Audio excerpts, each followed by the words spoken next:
Assalamualaikum warahmatullahi wabarakatuh. Yang terhormat Ibu Rahmawati Kusumaningtyas, SE AK MSA, selaku dosen pengampu mata kuliah Tata Kelola Korporat, serta teman-teman yang menonton video ini. Kami dari kelompok 14 kelas akuntansi 2023G akan menyampaikan materi mengenai Organizational Integrity. Sebelum memulai presentasi, saya akan memperkenalkan anggota kelompok saya terlebih dahulu. Yang pertama ada Citra Ayu Fernanda dengan NIM Mahir 152. Yang kedua ada Nabila Putri Sonia dengan NIM Mahir 194. Dan yang terakhir ada saya sendiri, Novia Fitri Pratiwi dengan NIM Mahir 200. Baik, yang pertama saya akan menyampaikan mengenai integritas organisasi melampaui karakter manajerial. Integritas organisasi bukan hanya soal individu dengan karakter baik, tetapi juga mencakup norma, interaksi, proses pengambilan keputusan, dan budaya organisasi secara keseluruhan. Memiliki manajer yang baik memang penting, tetapi itu tidak menjamin organisasi akan selalu bertindak etis.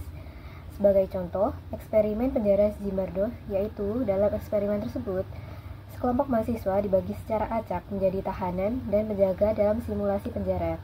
Hasilnya, para penjaga mulai menunjukkan perilaku otoriter dan kejam, sementara tahanan menjadi pasif dan tertekan.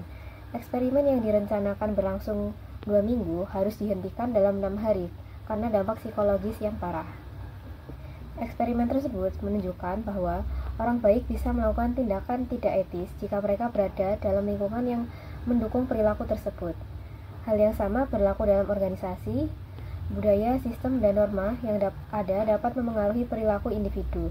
Jika sistem dalam organisasi cenderung membiarkan praktik tidak etis, maka individu termasuk yang memiliki niat baik bisa ikut terjerumus. Selain itu, penelitian oleh Badarako dan Webb pada tahun 1995 menunjukkan bahwa manajer muda sering merasa tertekan untuk bertindak tidak etis, bukan karena perintah langsung dari atasan mereka, tetapi karena budaya organisasi yang tidak mendukung integritas. Selanjutnya yaitu tingkat perkembangan moral individu. Menurut teori Kohlberg pada tahun 1981, perkembangan moral seseorang melalui 3 tahap utama. Yang pertama yaitu prakonvensional. Pada tahap ini, individu membuat keputusan moral berdasarkan konsekuensi langsung, yaitu menghindari hukuman atau mendapatkan imbalan. Contoh dalam dunia bisnis, karyawan mungkin hanya mengikuti aturan karena takut dipecat atau mendapatkan insentif jika patuh. Lalu yang kedua, tahap konvensional, yaitu individu mulai memahami norma sosial dan pentingnya menaati aturan yang ada. Mereka ingin diakui sebagai bagian dari kelompok sosial yang baik. Contohnya, manajer mungkin mengikuti kebijakan perusahaan bukan karena mereka benar-benar percaya itu etis, tetapi karena mereka ingin mempertahankan reputasi profesional mereka. Lalu tahap yang terakhir yaitu pasca konvensional.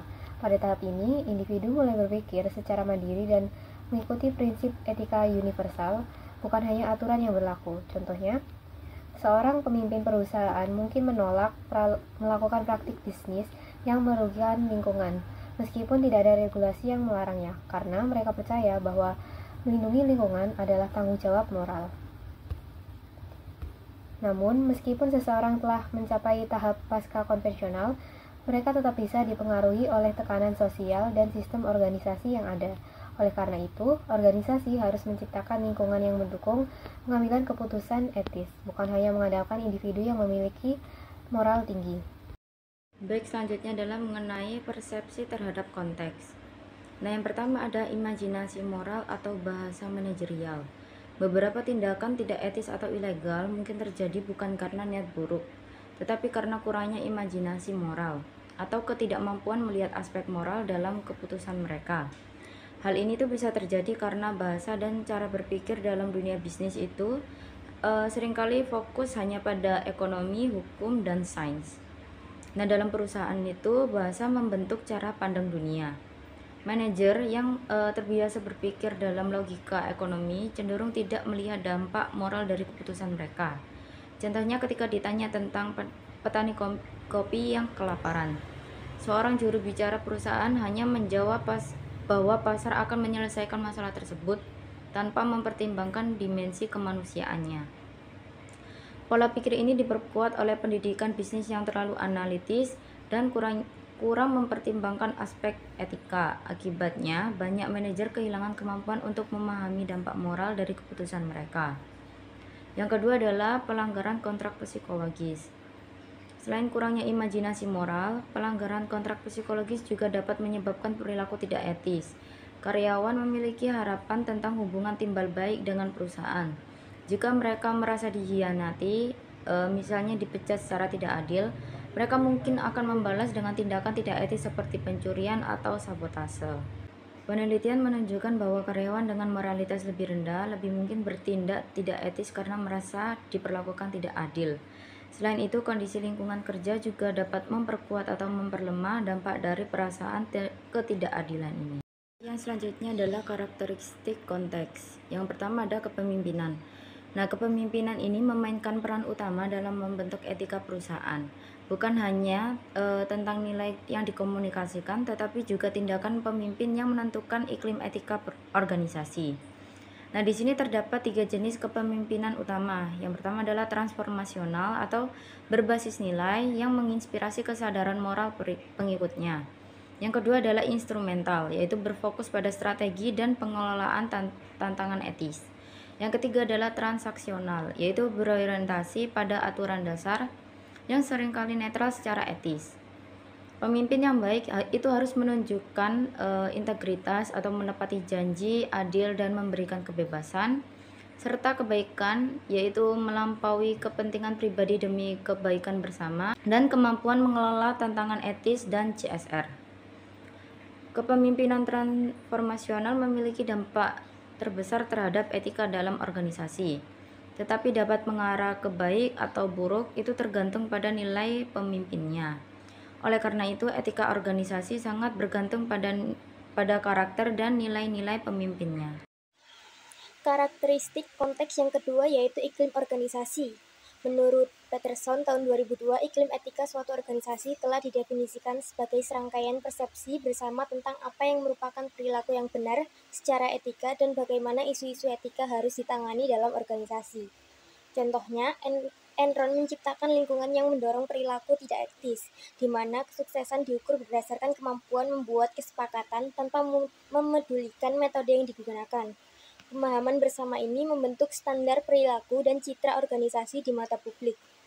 Stabilitas iklim etis dalam organisasi juga seringkali dipertahankan melalui narasi atau cerita internal yang menggambarkan penerapan nilai dan norma. Salah satu contohnya adalah memo dari mantan CEO Arthur Andersen, Leonard Spach, yang menekankan disiplin kerja yang ketat dan citra profesionalisme yang tinggi.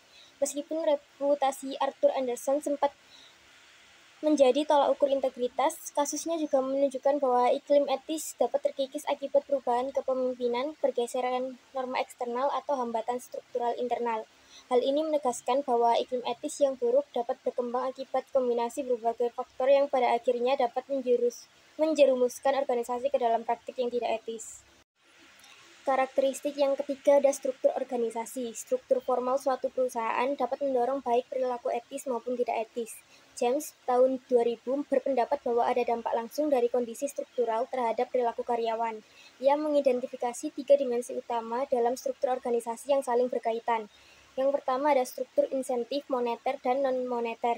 Kedua, proses evaluasi kinerja, pemantauan, dan kontrol individu serta unit bisnis. Dan yang terakhir ada sistem pembagian dan penugasan hak serta tanggung jawab pengambilan keputusan kepada pekerja, termasuk desain pekerjaan dan tingkat pemberdayaan. Ketidakkonsistenan antara nilai perusahaan dan sistem insentif dapat menimbulkan kebingungan serta mendorong perilaku yang tidak etis, seperti yang terjadi dalam kasus Enron. Tekanan untuk mencapai target keuangan seringkali membuat karyawan mengabaikan nilai perusahaan demi kepentingan pribadi atau perusahaan. Tingkat pemberdayaan mempengaruhi pengambilan keputusan karyawan. Jika mereka merasa tanggung jawab ada pada orang lain, mereka cenderung pasif atau mengabaikan penyimpangan. Trevino menjelaskan ini dengan locus of control, yaitu individu dengan internal locus merasa hasil bergantung pada usaha mereka. Sementara eksternal locus menganggap faktor luar lebih menentukan. Jadi, Trevino menyimpulkan bahwa manajer dengan locus of control internal akan menunjukkan konsistensi yang lebih besar antara penilaian moral dan tindakan moral dibandingkan dengan manajer dengan locus of control eksternal. Karakteristik selanjutnya adalah lingkungan sosial. Dapat diasumsikan bahwa konteks sosial dan tata kelola yang lemah dapat memengaruhi perilaku etis perusahaan.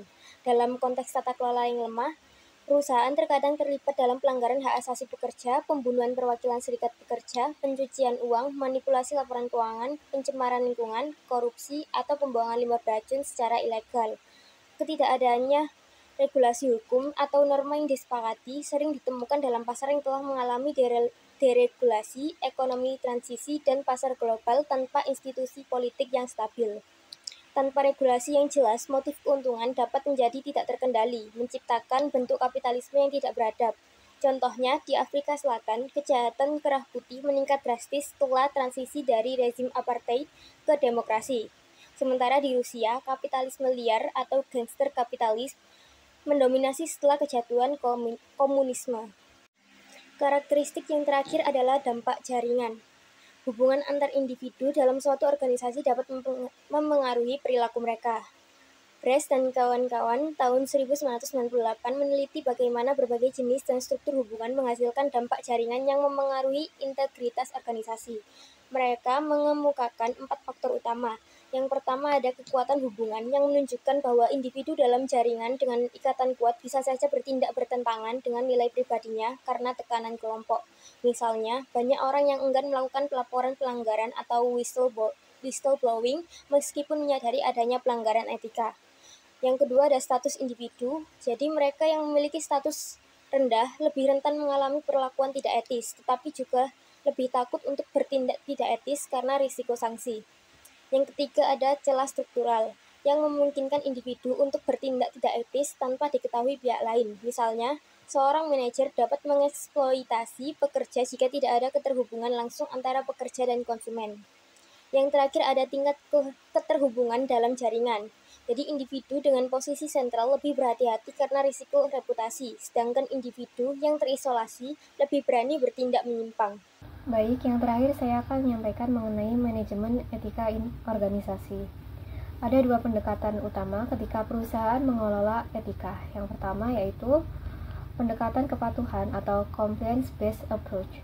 Fokus pada aturan hukum dan ancaman sanksi untuk memastikan perilaku etis. Biasanya diterapkan oleh perusahaan di negara-negara seperti Amerika Serikat, di mana regulasi seperti Sarbanes-Oxley Act memberikan insentif dan hukuman bagi perusahaan yang melanggar aturan.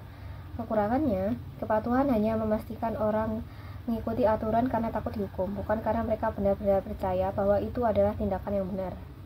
Lalu yang kedua, pendekatan integritas atau integrity-based approach. Fokus pada membangun budaya organisasi yang berlandaskan nilai dan etika.